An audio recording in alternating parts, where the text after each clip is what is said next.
الحمد لله رب العالمين والصلاة والسلام على سيد الأنبياء والمرسلين وعلى آله وأصحابه ومن تبعهم ودعا بدعوتهم إلى يوم الدين. أما بعد، أعوذ بالله من الشيطان الرجيم. بسم الله الرحمن الرحيم. ولا تركنوا إلى الذين ظلموا فتمسكم النار. صدق الله العظيم.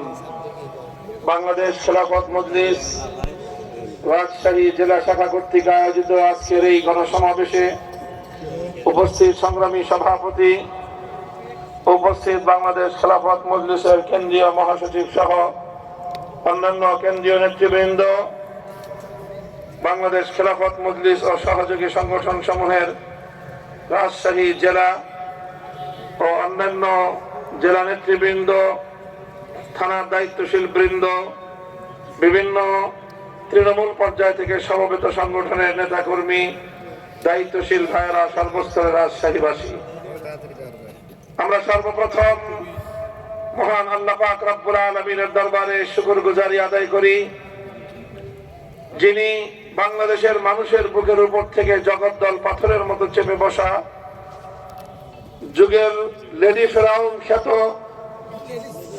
স্বৈরাচারী ফ্যাসিবাদী শক্তি জালিম শাহী শেখ হাসিনাকে উৎখাত করে বাংলাদেশের মানুষকে মুক্ত বাতাসে নিঃশ্বাস গ্রহণ করার সুযোগ করে দিয়েছেন। এজন্য আল্লাহ দরবারে শুকরগুজারি আদায় করি। আল্লাহুম্মা লাকাল হামদু ওয়া লাকাশ শুকর।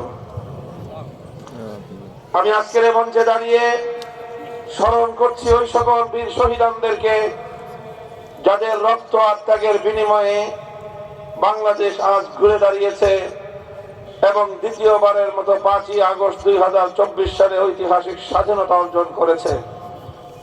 2009 সালের পিলখানা ট্র্যাজেডিতে শাহাদাত বরণ করে 57 জন দেশপ্রেমিক সেনা কর্মকর্তা 2013 সালের শাপলা চত্বরে আল্লাহর রাসূলের প্রেমিক প্রিয় হেফাজতে ইসলাম বাংলাদেশের নবী প্রেমিক তাওহীদি জনতা 2014-15 সালের সরকার বিরোধী আন্দোলনে আত্মদানকারী রাজনৈতিক বিরোধী নেতৃবৃন্দ, বিরোধী কর্মীবৃন্দ 2021 সালে বাংলাদেশের স্বাধীনতার সুবর্ণ জয়ন্তী উদযাপনকালে ভারতের বিতর্কিত মুসলমানদের রক্তে রঞ্জিত যার হাত নরেন্দ্র মোদীর আগমন উপলক্ষে শান্তি প্রিয় বাংলাদেশের হেফাজতে ইসলামের নেতা কর্মী যাদেরকে ব্রাহ্মণবাড়িয়া এবং হাটহাজারীতে পাখির মতো গুলি করে হত্যা করেছে বিগত সরকার, সর্বশেষ 2024 সালের জুলাই এবং আগস্ট বিপ্লবে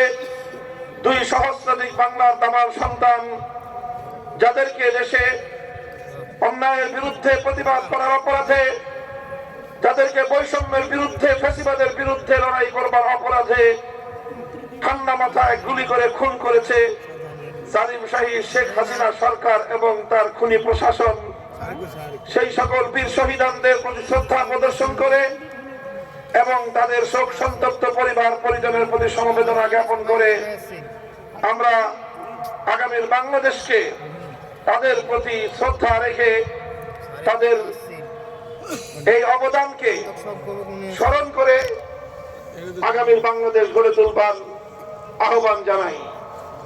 সংগ্রামী সাথী ও বন্ধুগণ, বাংলাদেশ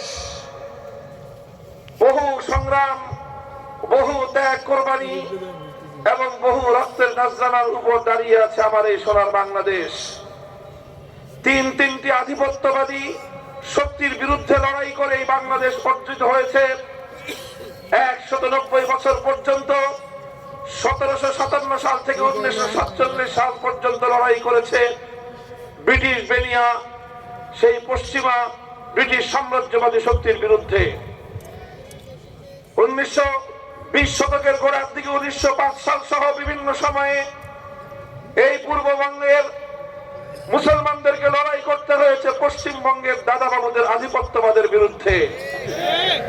এরপরে 1947 সাল থেকে 1971 সাল পর্যন্ত লড়তে হয়েছে পশ্চিম পাকিস্তানি খান পাঠানদের প্রভুত্বের বিরুদ্ধে।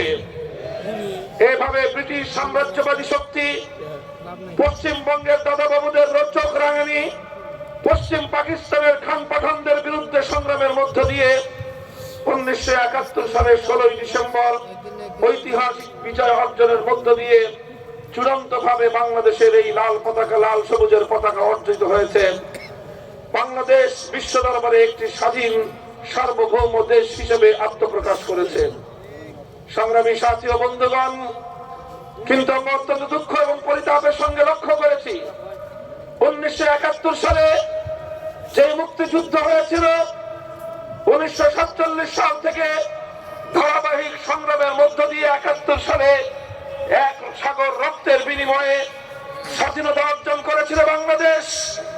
যেই স্বাধীনতা ছিল জালিমের বিরুদ্ধে মুসলিমের লড়াই, যেই মুক্তিযুদ্ধ ছিল অন্যায়ের বিরুদ্ধে ন্যায়ের লড়াই, যেই স্বাধীনতার যুদ্ধ ছিল মানুষের বঞ্চিত অধিকার ফিরিয়ে আনবার লড়াই, সেই মুক্তিযুদ্ধে বিজয় অর্জিত হওয়ার কিছুদিনের মধ্যেই ভিনদেশী একটি শক্তি সুপরিকল্পিত ভাবে এদেশীয় তার এজেন্টদের মাধ্যমে মুক্তিযুদ্ধের অর্জনকে ছিনতাই করবার চেষ্টা করেছে।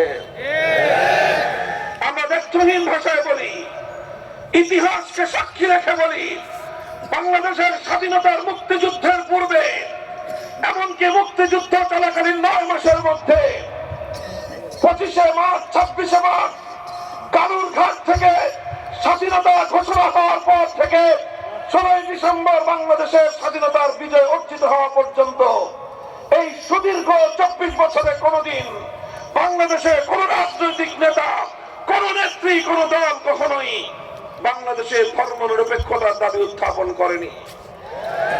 কিন্তু আমরা দেখলাম, এদেশের মানুষ দেখলো 71-এর 16 ডিসেম্বর বিজয় অর্জিত হওয়ার কয়েক মাসের মধ্যেই পার্শ্ববর্তী দেশের সংবিধানের মূল নীতিগুলোকে, জাতীয়তাবাদ, ধর্মনিরপেক্ষ মতবাদ, গণতন্ত্র, সমাজতন্ত্রকে বাংলাদেশের সংবিধানের মূল নীতি হিসেবে ভারতের তৎকালীন প্রধানমন্ত্রী শ্রীমতী ইন্দিরা গান্ধীর নির্দেশে বাংলাদেশের স্বাধীনতা পরবর্তী যে সরকার প্রতিষ্ঠিত হয়েছিল, সেই সরকার প্রধান শেখ মুজিবুর রহমান সাহেব বাংলাদেশের সংবিধানের মূল নীতি হিসেবে ঘোষণা করে প্রকৃত অর্থে 72 সালেই স্বাধীন বাংলাদেশকে ভারত মাতার চরণ তলে তিনি বলি দিয়েছিলেন।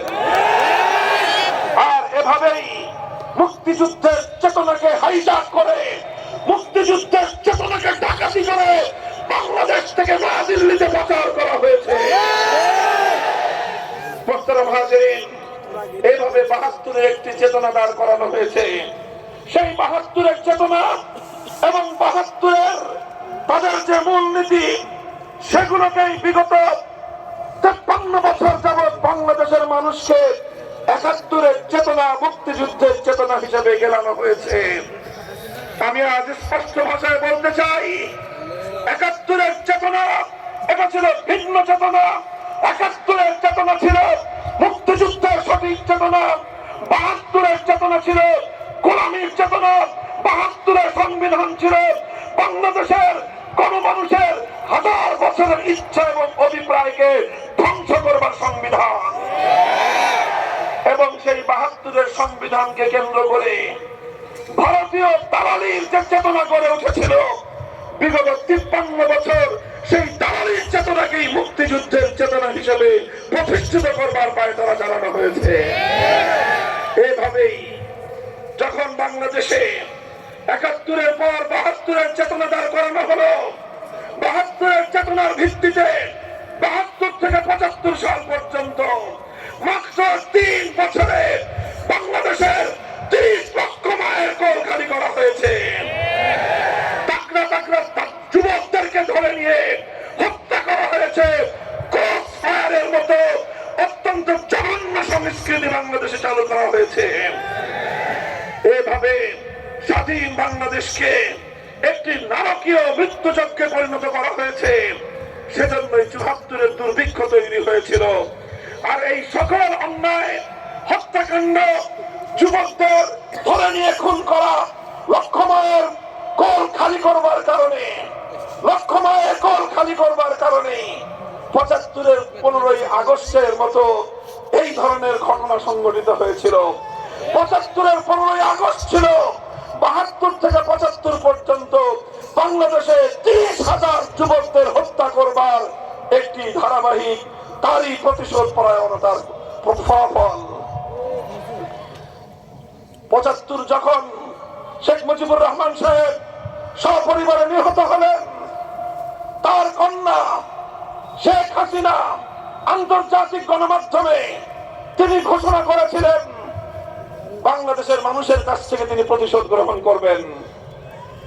তখনই তিনি বলেছিলেন যে দেশের মানুষ তার বাবাকে হত্যা করেছে, সেই দেশের মানুষের কাছ থেকে, তাদের কাছ থেকে তিনি প্রতিশোধ গ্রহণ করবেন। সংগ্রামী সাথী ও বন্ধুগণ, অথচ তিনি একবার লক্ষ্য করলেন না তার বাবা এবং সেই বাকশালী সরকার সেই 30,000 মায়ের কোল খালি করেছে, সেই মায়েদের আত্মনাদ এবং হাহাকার তার কর্ণকুহরে পৌঁছেনি। 75-এর 15ই আগস্টের পর শেখ হাসিনা রাজনীতিতে আগমন করলেন এবং এই 50 বছর পর্যন্ত তিনি যে রাজনীতি করেছেন, সেই রাজনীতির মূল নীতি ছিল দুটি। প্রথম মূল নীতি ছিল বিভাজনের রাজনীতি, দ্বিতীয় মূল নীতি ছিল ষড়যন্ত্রের রাজনীতি, গোলামীর রাজনীতি, দাসত্বের রাজনীতি। তিনি বাংলাদেশ থেকে প্রতিশোধ গ্রহণ করেছেন, প্রতিশোধ গ্রহণ করেছেন বাংলাদেশের জনগণ থেকে, প্রতিশোধ গ্রহণ করেছেন বাংলাদেশের রাষ্ট্র থেকে, এমনকি তিনি প্রতিশোধ গ্রহণ করেছেন তার দল আওয়ামী লীগের কাছ থেকে।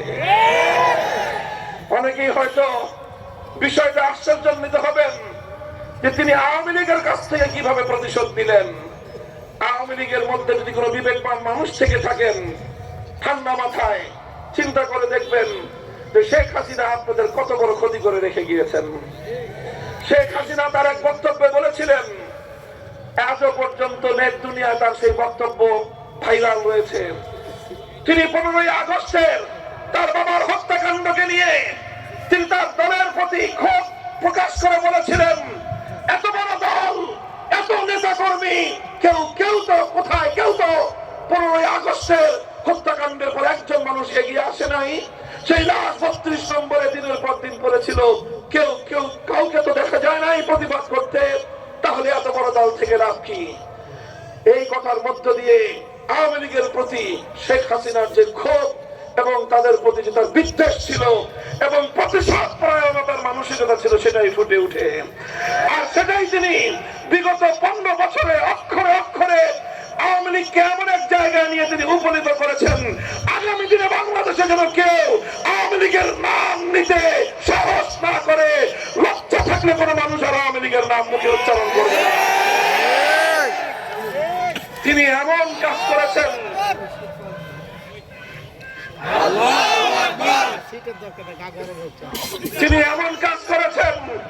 তিনি এমন ভাবে আওয়ামী লীগকে ডুবিয়েছেন, কোন আত্মমর্যাদা সম্পন্ন ব্যক্তি আর কোনদিন আওয়ামী লীগের রাজনীতি করতে পারে না। বলবেন কারণ কি? আমি বলি, লক্ষ্য করে দেখেন, আওয়ামী লীগের নেতা কর্মীদেরকে ঠান্ডা মাথায় চিন্তা করার জন্য বলবো, দেখেন যেই নেত্রী এখন ভারতে পালিয়ে গিয়ে আরেক দেশের কোণে বসে অন্য আরেকটি রাষ্ট্রের আশ্রয় থেকে বাংলাদেশের অভ্যন্তরে উস্কানি দিয়ে আবার আপনাদেরকে বিপদে ফেললো এই বিগত 5ই ফেব্রুয়ারি। এই 32 নম্বর সহ গোটা বাংলাদেশে নতুন করে আবার যে মানুষের মধ্যে উত্তেজনা তৈরি হলো এবং সেই উত্তেজনার প্রেক্ষিতে আবার কিছু মানুষের কিছু ক্ষয়ক্ষতি হলো, এর জন্য সত্যতায় শেখ হাসিনাকে বহন করতে হয়। আপনারা লক্ষ্য করে দেখেন, বাংলাদেশে অনেক শাসক জনগণের আন্দোলনের মুখে তিনি ক্ষমতা থেকে পদত্যাগ করতে বাধ্য হয়েছেন। 1990 সালে জেনারেল হোসেন মোহাম্মদ এরশাদ সাহেব তিনি ক্ষমতাচ্যুত হয়েছেন। ক্ষমতাচ্যুত হয়ে অন্ধকার কারাগারে নিক্ষিপ্ত হয়েছেন। বছরের পর বছর কারাগারের অন্তরালে দিন যাপন করেছেন। তিনি জুলুম সহ্য করেছেন, তিনি নানাভাবে কষ্ট স্বীকার করেছেন, কিন্তু দলের কর্মীদেরকে অসহায় অবস্থায় রেখে দেশ ছেড়ে পালিয়ে যান নাই। 1996 সালে এবং 2006 সালে ক্ষমতাচ্যুত হয়েছেন বেগম খালেদা জিয়া। ক্ষমতা ছেড়ে, তিনি তার দলকে ছেড়ে, তার নেতা কর্মীদেরকে রেখে অশীতিপর বৃদ্ধ বয়সে অন্য কোথাও যাননি। অশীতিপর বার্ধক্যের সময়ে হাসি মুখে কারাবরণ করেছেন। বছরের পর বছর কারাগারের অন্তরালে থেকে জীবন মৃত্যুর সন্ধিক্ষণে থেকেছেন, কিন্তু দেশ এবং জনগণ, দল এবং নেতা কর্মীদেরকে হুমকির মুখে ছেড়ে তিনি পালিয়ে যান নাই। এবার আওয়ামী লীগের নেতা কর্মীর কাছে প্রশ্ন, আপনার নেত্রী করলো না, কামটা করলো কি? বলেন, আপনাদের নেত্রী কাজটা করলো কি? আপনি যদি বিবেকবান হয়ে থাকেন প্রশ্নের জবাব দেন। আপনার নেত্রী কি জানতো না 5ই আগস্টের আরো আগে থেকেই যে তার পরিণাম কোন দিকে যাচ্ছে? তার নিজস্ব গোয়েন্দা বাহিনী ছিল। সমস্ত সচেতন মানুষ জানে বাংলাদেশের রাষ্ট্রীয় প্রতিটি গোয়েন্দা সংস্থার পাশাপাশি শেখ হাসিনা তার গণভবন কেন্দ্রিক ভিন্ন আরেকটি নিজস্ব গোয়েন্দা সংস্থা তার ছিল। সেই সঙ্গে তার প্রভু দেশের গোয়েন্দা সংস্থা তো ছিলই। দেশের পরিস্থিতি কোন দিকে গড়াচ্ছে তিনি ভালো করে আঁচ করতে পারছিলেন। এই আঁচ করতে পেরে তিনি কি করেছেন? তার দলের নেতা কর্মীর কারো নিরাপত্তার কথা তিনি চিন্তা করেন নাই, বরং অন্তিম মুহূর্ত পর্যন্ত তার নেতা কর্মীদেরকে জনগণের মুখোমুখি দাঁড় করিয়ে দেওয়ার চেষ্টা করেছেন।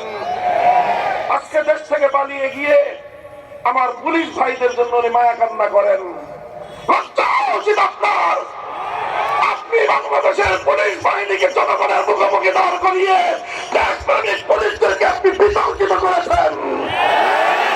বাংলাদেশের কোন মানুষের জননন্দিত মানুষের আস্থার প্রতিষ্ঠান র্যাবকে দিয়ে আপনি আকাশ থেকে জনগণের হেলিকপ্টার থেকে জনগণের বুকে গুলি ছুড়ে র্যাবকে বিতর্কিত করেছেন।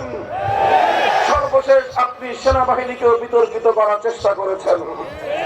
সেনাবাহিনীকে নির্দেশ দিয়েছিলেন, চালাও গুলি, লক্ষ মানুষ মেরে ফেলো, আমি আমার ক্ষমতার মসনদ আমি অটুট রাখতে চাই। সেনাবাহিনী যখন অক্ষমতা প্রকাশ করেছে তখনই আপনি দেশ ছেড়ে পালিয়ে যেতে বাধ্য হয়েছেন। আপনার কাছে সব তথ্য ছিল।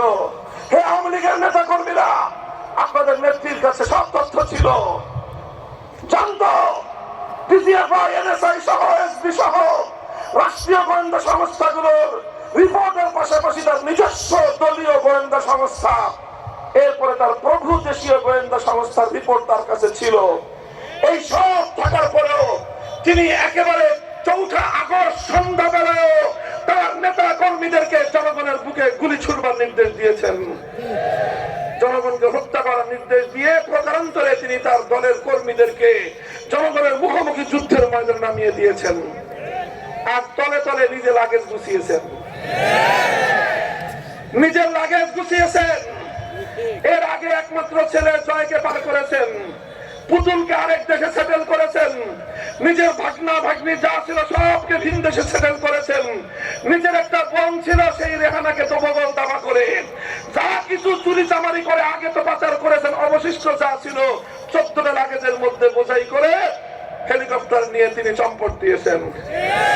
একবার আওয়ামী লীগের কথা ভাবেন নাই, একবার দলের নেতা কর্মীদের কথা ভাবেন নাই, একটাবার হেলমেট লীগের কথা ভাবেন নাই, একটাবার হাতুড়ি লীগের কথা ভাবেন নাই, যুবলীগের কথা ভাবেন নাই, একবার ছাত্রলীগের কথা ভাবেন নাই। এই ছাত্রলীগ ঐতিহ্যবাহী ছাত্র সংগঠনকে হেলমেট লীগ বানিয়েছিল কে? বলেন, কে বানিয়েছিল? এই ছাত্রলীগকে হাতুড়ি লীগ বানিয়েছিল কে? এদেরকে হাতুড়ি লীগ বানিয়ে, এদেরকে হেলমেট লীগ বানিয়ে জনগণের বিরুদ্ধে যুদ্ধে নামিয়ে দিয়ে গোটা জনগণের মুখে এদেরকে ফেলে রেখে নিজে নিজের ব্যক্তিগত আর পারিবারিক আখের গুছিয়ে চম্পট দিলেন। এমন স্বার্থপর নেতা কোনদিন একটি দল দূরের কথা একটি দেশকে নেতৃত্ব দেওয়ার অধিকার রাখে না।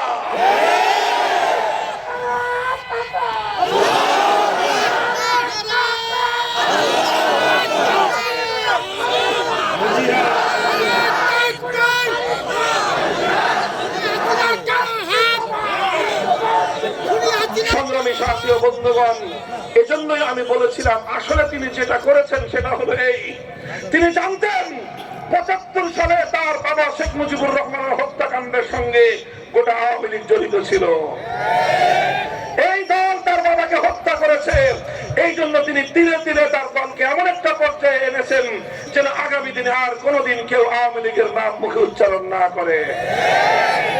এরপরে আওয়ামী লীগের মধ্যে যদি কোনো বিবেকবান মানুষ থেকে থাকেন, আমাদের উদাত্ত আহ্বান থাকবে, আপনারা যদি রাজনীতি করতে চান, আপনারা এই পরিবারকে যারা দুবার আপনাদেরকে ধ্বংসের মুখে ঠেলে দিয়েছেন, এই বিতর্কিত কাপুরুষ বিরোধ নেতৃত্বের পিছনে আর কোনোদিন রাজনীতি করতে চায়েন না। রাজনীতি করতে চাইলে দলটার নামও বদলায় ফেলেন।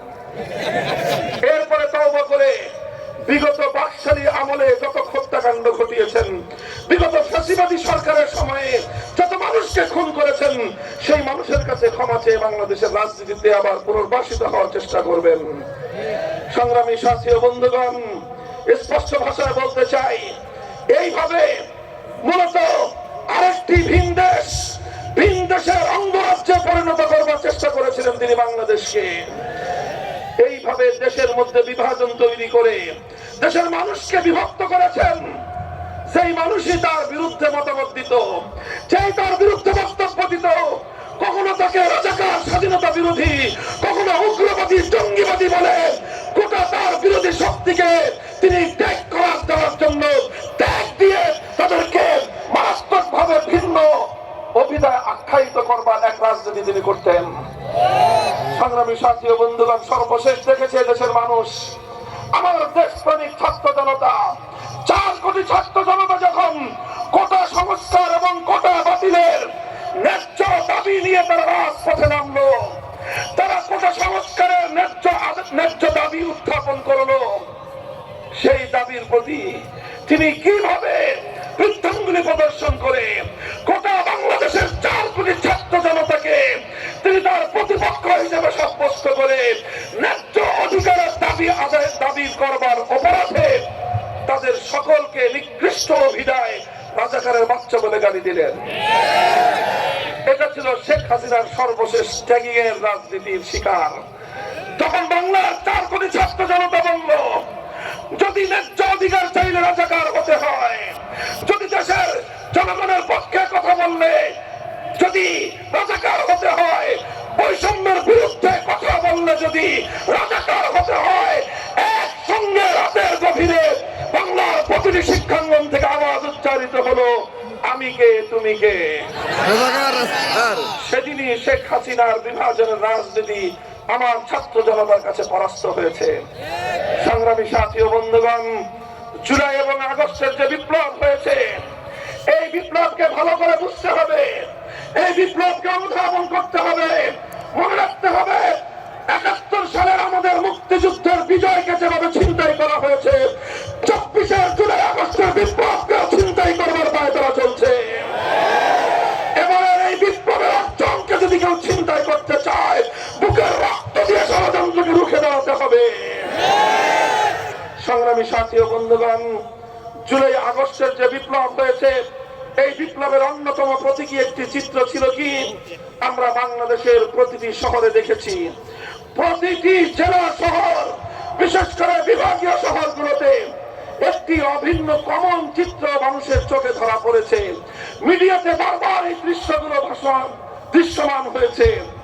আমার দামাল ছেলেরা, এই ছেলেরা সমস্ত বিভাজনকে ভুলে গিয়ে স্কুল থেকে ছাত্ররা এসেছে, কলেজ ইউনিভার্সিটি থেকে ছেলেরা এসেছে, আলিয়া মাদ্রাসা থেকে আমার সন্তানরা এসেছে, কওমি মাদ্রাসা থেকে আমার ছাত্ররা এসে ভেদাভেদের সকল দেয়ালগুলো ভেঙে গুড়িয়ে দিয়েছে।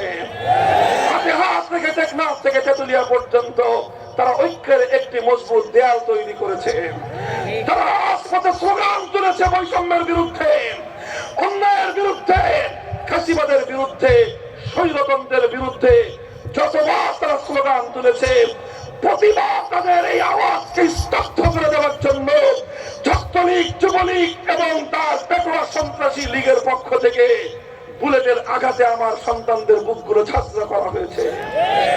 বাংলার প্রতিটি শহরের রাজপথের পিচ ঢালা রাজপথ তাদের রক্তে রঞ্জিত হয়েছে। কখনো আবু সাইদের রক্তে রংপুরের মাটি, কখনো মীর মুগ্ধের রক্তে ঢাকা রাজপথ রঞ্জিত হয়েছে।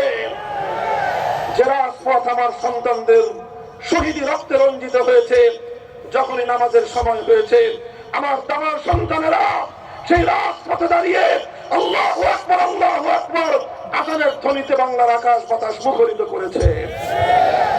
এরপরে তারা একজন ইমাম হয়ে বাকিরা রাজপথে সারিবদ্ধভাবে দাঁড়িয়ে তারা জামাতের সাথে নামাজ আদায় করে সেই পিচ ঢালা পথ যেখানে তাদের শাহাদাতের রক্ত ঝরেছে সেই পথকে, সেই পিচ ঢালা রাজপথকে যায় নামাজ বানিয়ে আল্লাহর দরবারে সিজদায় লুটিয়ে পড়েছে। জুলাই এবং আগস্টের বিপ্লবের এর চেয়ে বড় কোনো প্রতীকী চিত্র নাই, এর চেয়ে বড় কোনো প্রতীকী চিত্র নাই। সর্বশেষ আগস্ট বিপ্লবের প্রতীকী চিত্র দেখা গিয়েছে 2024 সালের 5ই আগস্ট। বাংলার মানুষ যখন সেই মহা সুসংবাদ পেল বেলা 2টার দিকে শেখ হাসিনা পালিয়েছে। কথা বলেন ঠিক না বেঠিক? 1 ঘন্টার মধ্যে টেকনাফ থেকে তেঁতুলিয়া একটা দৃশ্যই মঞ্চায়িত হয়েছে। কোন নেতার ঘোষণা লাগে নাই, কোন আলেমের আহ্বান প্রয়োজন হয় নাই। কোন বাংলার তাওহীদি জনতা, বিপ্লবী জনতা টেকনাফ থেকে তেঁতুলিয়া ভাস্কর্য নামক যতগুলো মূর্তি বাংলার মুসলমানদের জনপদে ছিল ভেঙ্গে গুড়িয়ে দিয়েছে।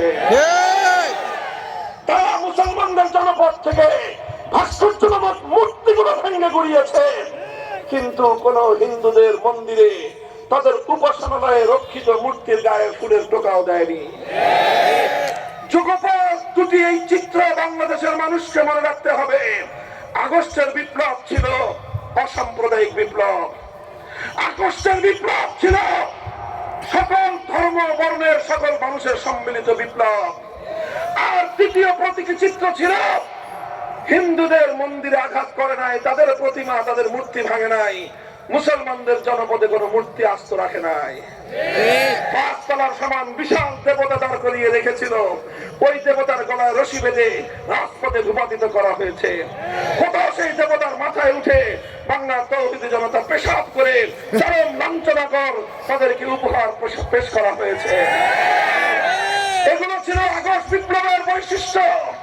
কাজে আজ আমি বলতে চাই, আগস্ট বিপ্লবের 6 মাস পরে কেউ যদি আজ আগস্ট বিপ্লবকে, জুলাইয়ের বিপ্লবকে ভিন্ন খাতে প্রবাহিত করবার চেষ্টা করা হয়, দেশপ্রেমিক জনতা সেই অপচেষ্টাকে রুখে দিবে, অপচেষ্টাকে রুখে দিতে হবে।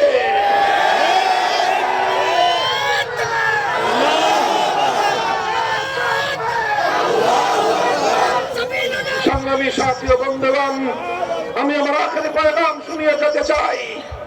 পার্শ্ববর্তী দেশ, আমাদের প্রতিবেশী দেশকে আমরা বলবো, আপনারা আমাদের এখান থেকে পলাতক শত শত খুনের মামলার ওয়ারেন্টভুক্ত আসামি, যার বিরুদ্ধে গ্রেফতারি পরোয়ানা জারি করেছে বাংলাদেশের আদালত, সেই পলাতক আসামিকে আপনারা প্রশ্রয় দিয়ে ক্ষান্ত হননি, তাকে আপনারা বধূর মতো যত্ন করে রাখছেন।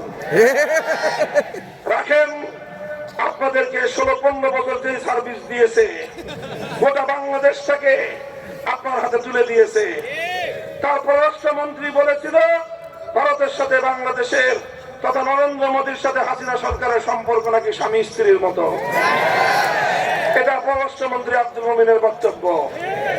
আর বলেছে ওই স্বামীর দেশকে স্ত্রীর দেশ যা দিয়েছে তা নাকি কোনোদিন স্বামীর দেশ ভুলতে পারবে না, এবং তারা ভুলতে পারে নাই বলেই এখন তাদেরকে সার্ভিস দিতে হচ্ছে।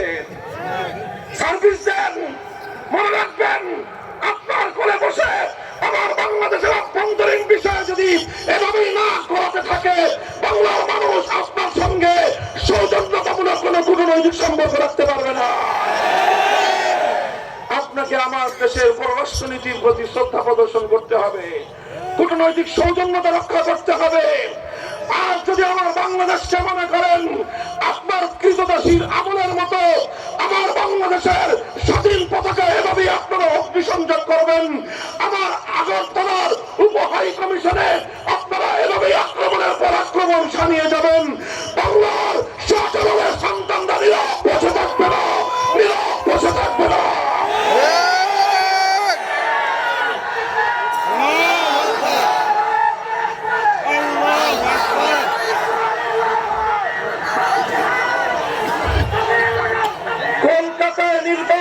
বিতর্কিত ইসলাম বিরোধী চরম বিতর্কিত লেখিকা তসলিমা নাসরিনের প্রতি বাংলার মাটিতে বসে যারা পীড়িত দেখাও, মনে রেখো এদেশের মানুষ সহনশীল, কিন্তু এদেশের মানুষ দুর্বল নয়।